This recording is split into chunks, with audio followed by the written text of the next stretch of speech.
Hey guys, you can never know enough. Just when you think you know enough, you find out that you don't know as much as you thought you do. Recently, I saw a short video by Krotman Lama, entrepreneur Vusi Tembagwaya. I think it was from a seminar where he was explaining the difference between an entrepreneur, a self-employed person, and a business owner. And I found that there's a specific group that I fall under that I didn't think I fall under, but it made more sense when I did more research on it and I compiled some information. I'll be doing a bit of reading just in case you're curious to find out where you fall under. And the order is with entrepreneurs first. So from the research, they describe an entrepreneur as a person who creates and manages new business ventures and often is characterized by innovation and risk taking. I thought I'm that, but I think this one can fall for almost under everyone, right? But as I read more, I realize that, okay, maybe I might just not be an entrepreneur as much as I think, but I do have that entrepreneurial mindset and spirit.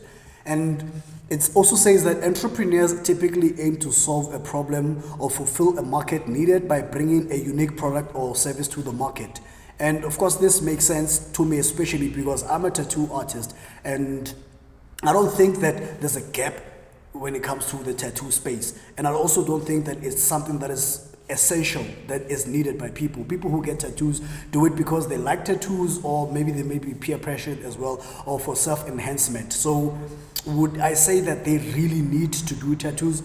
Absolutely not. The tattoos I have, did I need to do them? Absolutely not. But I like them and I'd like to get more tattoos, but it doesn't necessarily mean that I need them. I won't die if I don't get tattoos, right?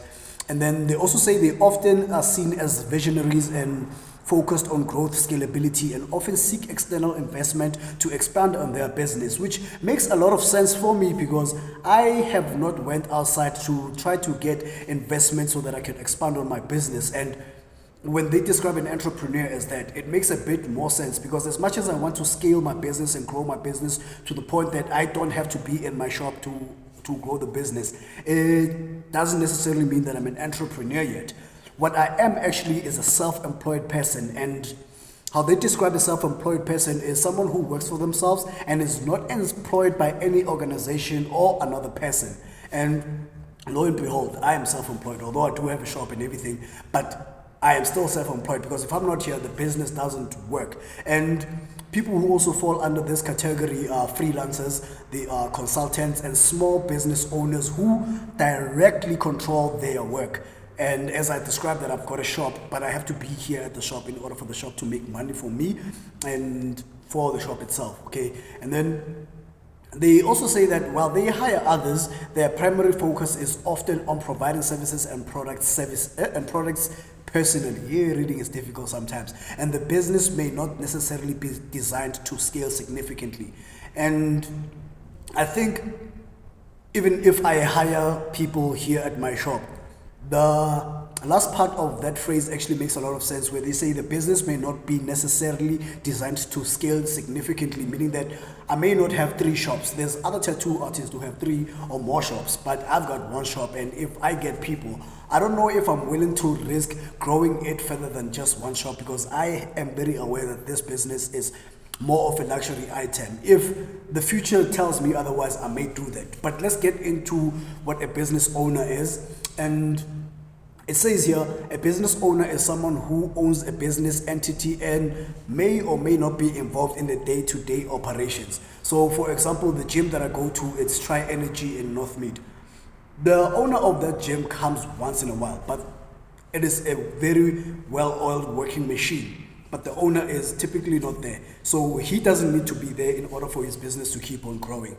And they also say that business owners can range from owning small local businesses to large corporations. Abu Vusi Tembagwaya, for example. And then the term encompasses a broader spectrum, which includes people who inherit businesses, invest in franchises, or buy existing companies. Now, whether you inherited the business, obviously, you now own that business. Therefore, it makes you a business owner.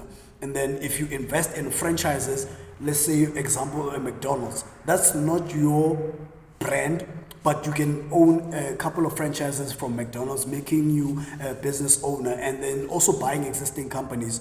It's a very common trend, especially in countries like America, where people will start a business, scale that business, and then they will exit that business. And typically that means selling the business to the next person. And that person who buys the business is now the new business owner.